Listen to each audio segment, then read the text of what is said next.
ወኢተርፈ አሐደ ጉባኤ ቃና ድንግል ዘይሜንን ወኪያጅ እኔ ስለመጣው ነው ይሄ የተሰማኝ። አሁን የእውነት እንደዚህ ሆኖ ሳየው በጣም ቅስሜ ስብር ያለው እንደዚህ ያልጠበቅኩትም ነበረ።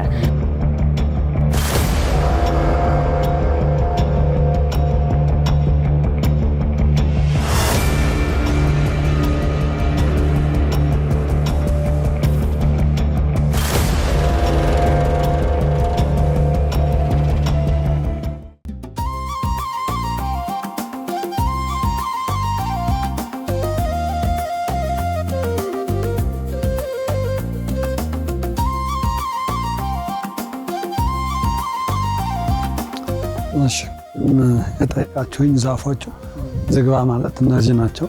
እነዚህ በሙሉ ያኔ የተተከሉት ናቸው ማለት ነው። ያኔ የተተከሉ ናቸው። የሚገርም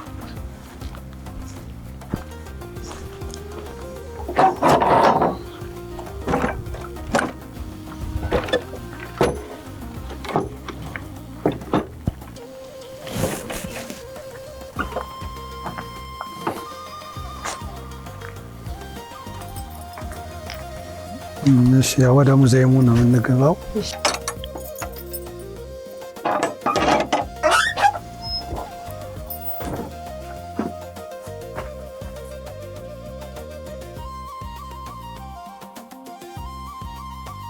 እንግዲህ እንዴት ነው እስካሁን በቤተ መንግስት ውስጥ ነው የቆየ ነው። ያያችሁት ነገርስ እንዴት መግለጫ እንዴት ነው የምትሰጠው? አዎ በጣም የሚገርምና የሚደንቅ ነው። ነው ስንገርም ስንደነቅ ነበር። በጣም ደስ ይላል። በጣም ያጓጓል። ጎንደርን ከረገጥን ቀን ጀምሮ ይኸው እስካሁን ድረስ መገረማችንን አላቆምንም። እዚህ መርገጥ በራሱ በጣም እድለኝነት ነው። እዚህ መገኘት በራሱ በጣም መታደል ነው። ደስተኞች ነን እስካሁን ባለን ቆይታ። እሺ እንግዲህ ያው በንግስት ምንትዋብ ዘመን እንግዲህ ከጠላት ድሮሽ ከሌሎች ከሌቦችም የተራረፉ ነው የቅዱሳት በዘመኑ ንግስቷ ይጠቀሙባት የነበረው ቅሪቶችን ነው የምናየው። እነዚህ በዘመናቸው የሚገለገሉበት ከላይ እንጀምራለን። ድባብ አለ። ያው ድባብ ሰው ሲሞት እንደ ጃንጥላ ይዘረጋል። ታቦት ሲነግስ ሲታጀብበት የነበረ ነው። ከብር የተሰራ ነው። አጫዋቹ ነው። ሌላው ሁሉም መጽሐፍቶች የብራና ናቸው። ብራና የሚዘጋጀው ከፍየል፣ ከወይፈን፣ ከበሬ ቆዳ። እንግዲህ ለየት ያለ አንድ መጽሐፍ አለ። የነገረ ማርያም የሚባል መጽሐፍ አለ። ይህ መጽሐፍ ያው እመቤታችን በሄሮድስ ዘመን ከኢየሩሳሌም ወደ ግብፅ ሀገር ስትሰደድ ሙሉ ታሪኳን የያዘ ነው። በስዕል የተደገፈ ነው። 153 ገጽ አለው። ነገር ግን ይህ ለየት የሚያደርገው የፈረስ ቆዳ ነው ይባላል። ይሄ ለየት ያለ ነው። ብራናው ይሄ ስዕሎቹም ለየት ያሉ ናቸው። እነዚህ ስዕሎቹን ታያቸው። ያው ጽሁፉ በሙሉ ግዕዝ ነው። ከታች እዚህ ማህሌተ ጽጌ አለ። ከመስከረም 5 እስከ ኅዳር 6 የፈቃድ ጾም እመቤታችን አለ። ይሄ የማህሌተ ጽጌ ነው። እንደዚህ በብራና የተጻፈው በብራና ማህሌተ ጽጌ።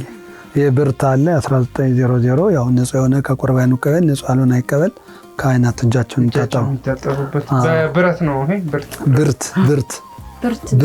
ማለት ነው። ብርት ሆኖ ከነሐስ የተሰራ ነው። ጎድጓዳ ሳህን ማለት ነው። ብርት ማለት ጎድጓዳ ሳህን ነው። ብርት ብረት ሳይሆን ብርት ነው የሚለው። እቺኛውስ ምንድነው? ጉልላቷ ብያቸው ነው። የድባቡ ጉልላቱ ማለት ነው። ሌላው የንግስት ምንትዋብ በዘመናቸው ልብሳቸውን ዘውዳቸውን ያስቀምጡበት የነበረ የቆዳ ሻንጣ። እነዚህ ቅርቃህ ነው። በቅርቃህ ነው የተሰራው። ሌዘር ነበር። በቅርቃህ ነው የተሰራው። ከታች ጋደም ያለው የልብሳቸው ሻንጣ ነው። እነዚህ ክቦቹ የዘውዳቸው ማስቀመጫ። ብዙ ዘውድ ነበራቸው። ያው ዘውድ እንግዲህ የንጉሱ የንግስቷ የልጃቸው ይኖር ነበር። እነዚህ እዚሁ ነበር የሚዘጋጁት ማለት ነው። በእደ ጥበብ በእጅ ነበር የሚሰራው። ይሄው ከከብት ቆዳና ከቅርቃህ እኮ ነው የተሰራው። እዚህ ደግሞ ታምረ ማርያም መጽሐፍ አለ። ከነሐስ የተሰሩ ቃጭሎች አሉ። ከላይ ባለ ዘውድ ጽና። ያው ጽና ማለት ቤተክርስቲያን ማይጠንት የሚታጠንበት። ሌላው ይሄኛው ምን ናቸው መጽሐፎች? ታምረ ማርያም ሶስቱም። ሶስቱ ታምረ ማርያም ባንዱ ነው። ይሄኛው ነገረ ማርያም ያልኳቸው የስደቷ ነው። ይሄ ደግሞ እመቤታችን ታምር ነው። ቀጣይ እዚህ የምናየው ገድለ ሰማዕታት የነ ቅዱስ ጊዮርጊስ፣ የነ ቅዱስ መርቆሬዎስ፣ የነ ቅድስት አርሴማ የሰማዕታትን ገድል የያዘ ነው። ጽናው ያው ማይጠንት የሚታጠንበት። ይሄ ደግሞ የቤተ ክርስቲያኑ ስሪት የቤተ ክርስቲያኗ ማለት ነው። ታሪክ እንደ ነው መዝገብ እንደምንለው። አዎ ቤተክርስቲያኑ የተሰራበት የተሰራበትን የሚናገር ነው። ያው በግዕዝ ነው መጽሐፉ እንዳለ። ያኛው ሃይማኖተ አበው የቅርብ ነው፣ በዛ ነው የሸፈንኩት። ከታች ደግሞ ቀሚስ አለ። ካህናት በካባ ውስጥ ይለብሱት የነበረ ቀሚስ ነው። እሺ ከላይ ካባው ነው። እነዚህ ደግሞ መጽሐፈ ስንክሳር ከላይ ምን የእሳቸው ካባ ነው ወይስ የካህናት ከዚህ ቀሚሱን ስላሳየዋቸው ከላይ ያለው ካባ። ይሄኛው ደግሞ ያው ስንክሳር መጽሐፍ ነው። ሶስቱም አንዱ ከመስከረም እስከ መጋቢት ከመጋቢት እስከ ጳጉሜ ሙሉውን ዓመት ይይዛል ማለት ነው። አንደኛውስ አንዱ ሁለቱ ከመስከረም እስከ መጋቢት እነዚህ አንድ አይነት ናቸው። ከዛ ደግሞ ከመጋቢት በኋላ እስከ ጳጉሜ ዓመቱን ይይዛል ማለት ነው። ሃይማኖተ አበው ነው እንግዲህ አባቶቻችን ያቆዩት ሃይማኖት ነው። ከታች የመስኮት ናሙና ከታች ይታያቸዋል። የቤተ ክርስቲያን የመጀመሪያውን ድርቡሽ አቃጠለው። ከዛ በኋላ ጣሊያንን ለማስወጣት እንግሊዞች ሁለተኛ በቦምብ ሲሉት ተቃጠለ። አፄ ኃይለ ሥላሴ 1964 እድሳት አደረጉለት። የመጀመሪያው ቤተ ክርስቲያን የመስኮቱ ናሙና ይህን ይመስል ነበር። ዲዛይኑን ቀድሞ የነበረው መንካት ይቻላል። መጽሐፍቶቹን ይቻላል መንካት ማንበብስ እንደው መንካቱን በረከቱ ከደረሰን ብኛል። እሺ በኋላ ያኛውን ትንላል። ብራናዎቹ በጣም ጠንካሮች ናቸው። እሺ ከዚህ ከላይ ሚዛን አለ። ማርትሬዛ ጥሬ ብር የምንለውን በዘመኑ ይመዝኑበት የነበረ ነው። የኛው አርባዕቱ ወንጌል ማቴዎስ ማርትሬዛ ማለት ጥሬ ብር ይባላል። በገጠር ሴቶች ከአንገታቸው እኮ ያስሩታል። ማርትሬዛ ጥሬ ብር የሚባል ሳንቲም ሆኖ ይመዘንበት የነበረ ነው። ከላይ እዚህ ቁጭ ምንድነው? ለምንድን ነው የሚመዘነው? በምን ይገበያያሉ? ኦኬ በብዛቱ በመጠኑ ነው። አዎ በዛ መገበያያ የነበረ ማለት ነው። ሚዛን ነው እኮ እኔ በ80ዎቹ አለቃ የነበሩ ናቸው። የቀርብ ነው። እነዚህ መጽሐፎቹ ከላይ ያሉ ይሄኛው አርባዕቱ ወንጌል ማቴዎስ፣ ማርቆስ፣ ሉቃስ፣ ዮሐንስ አራት ትርጓሜ ነው። ወንጌሉ ብቻ ወንጌል ነው። ከዚህኛው ይሄው መስታወቱ ስለተንሸራተተ የክብር ስጋው መያዣ መሰብ ወርቅ አለ። የደሙ መያዣ ጽዋዎቹ። ሌላው መጽሐፈ ሲኖዶስ አለ። ያው በመንግስት ህገ መንግስት አለ። እኛ ደግሞ ሲኖዶስ ይባላል። የጳጳሳት አዲስ አበባ ስብሰባ ያደርጋሉ። ሲኖዶስ ወሰነ ሲባልም ያተሰማላችሁ። ይሄ በወቅቱ የነበሩ ድንጋጌዎችና ውሳኔዎች ያለ እስካሁንም እንመራበት ማለት ነው። መጽሐፍ ሲኖዶስ። ከታች ዕፀ መስቀሎች አሉ ከእንጨት። ይሄ ደግሞ የ1682 መጽሐፈ ግንዘት። ያው መጽሐፈ ግንዘት ሰው ሲሞት ከቤት እስከ ቤተ ክርስቲያን 7 ጊዜ እያረፈ ለሙታኑ ጸሎተ ፍታት የሚፈታበት ማለት ነው። እሺ መስቀሎቹ ምን ያህል ጊዜ የሚሆናቸው ናቸው? ያው በምንትዋብ ዘመን የነበሩ የ17ኛው ናቸው። ይሄ ደግሞ መጽሐፍ ድጓ ይባላል። ቅዱስ ያሬድ የደረሰው የዜማ መጽሐፍ ድጓ አለ፣ ምዕራፍ አለ፣ ዝማሬ አለ። ሙሉ ነው። 5ቱም ናቸው። አዎ እና ይሄ ኖታዎች ናቸው እነዚህ እዝል፣ ግዕዝ፣ አራራይ ኖታዎቹንም የያዘ የዜማ ምልክቶቹ። ከላይ ያለው ደግሞ ከነሐስ የተሰሩ መስቀሎች እነዚህ ዕፀ መስቀል ናቸው። ከላይ ያለው የነሐስ መስቀል። ድርሳነ ቁስቋም አለ። ግብረ ሕማማት፣ ሰሙነ ሕማማት በስግደት ከትንሣኤ በፊት የሚደገሙ ግብረ ሕማማት፣ ታምረ ኢየሱስ። ከታች የሰም ማጠጫ ሰሙ በዚህ ቀልጣል ክር እየተነከረ ጧፍ መብራት ይሰራበት የነበረ ጧፍ መስሪያ ማለት ነው። ሌላው ይሄ ልብሰ ሐዋርያት ይባላል ወይም ሞጣይት። በክብረ በዓል ጊዜ ጳጳሳት፣ ካህናት ያው በደረታቸው ለብሱታል። ነገር ግን ይህ ለየት የሚያደርገው ከወርቅና ከብር ነው የተሰራው። እነዚህ ወርቅና ብር ናቸው ማለት ነው። ወርቅና ብር ወርቅና ብርን ያቀልጡና እንደ ክር እንደ ሐር የተጠቀሙት። ማቅለጥም እቴጌ ምንትዋብ ነበሩ ያስተማሩት አይደል? ወርቅ ማቅለጥ ሙያ ነው። ከዚህ ባለው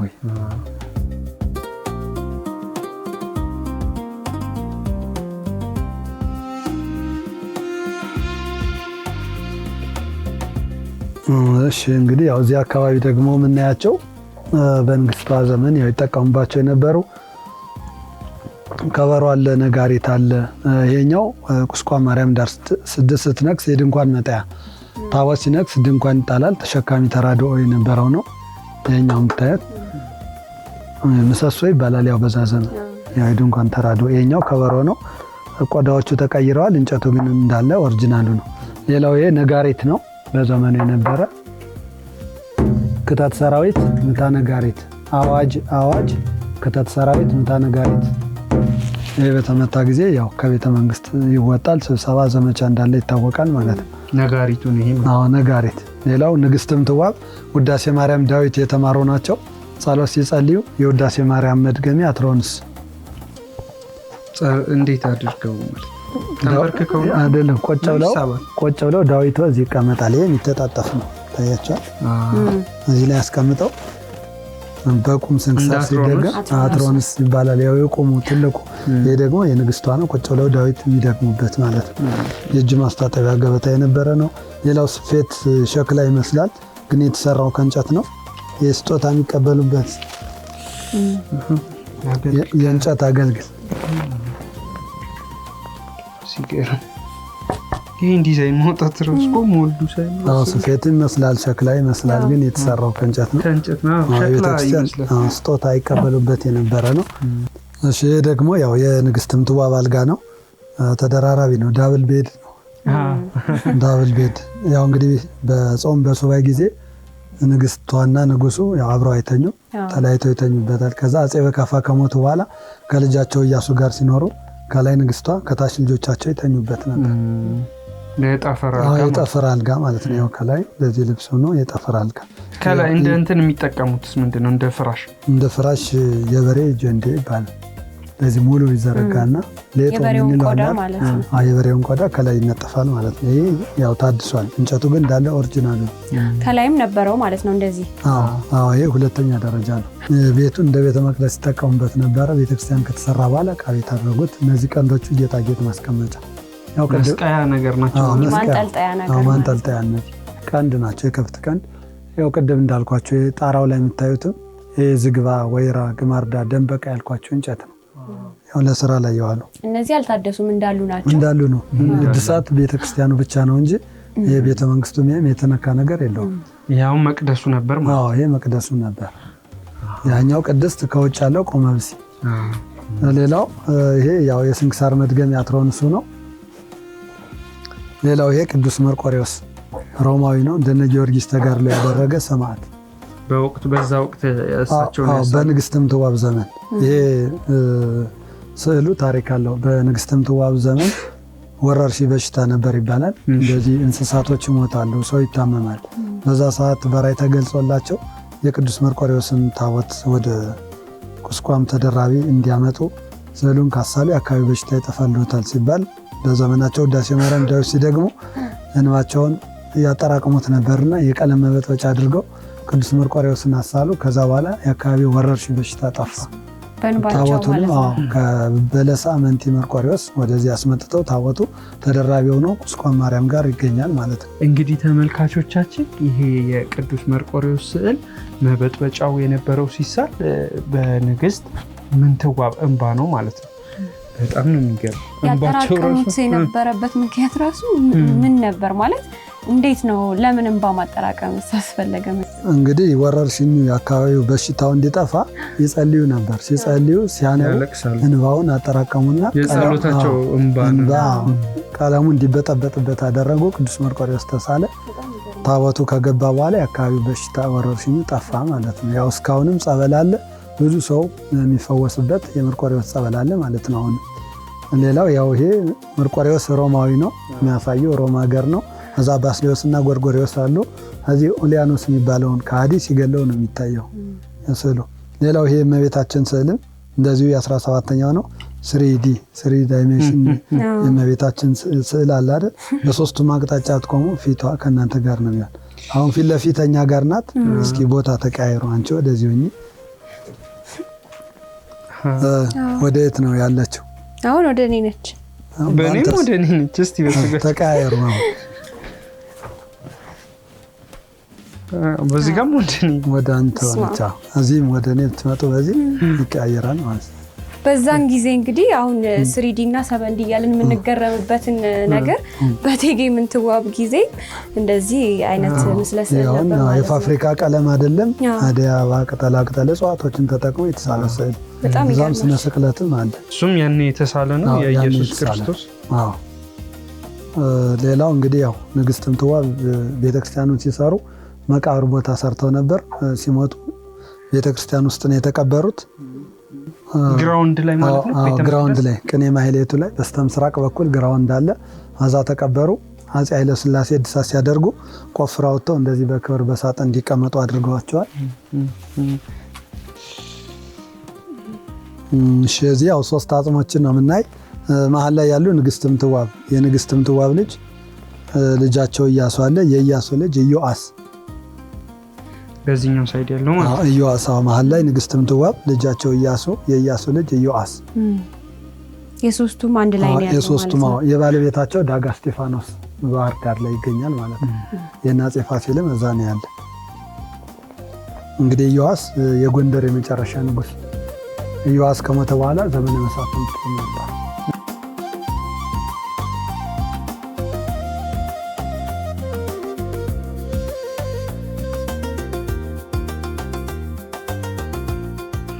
ወኩሎሙ ህዝብ ይንጽሩ ወየአምኑ በእግዚአብሔር ወነገሮ ወአንከረ።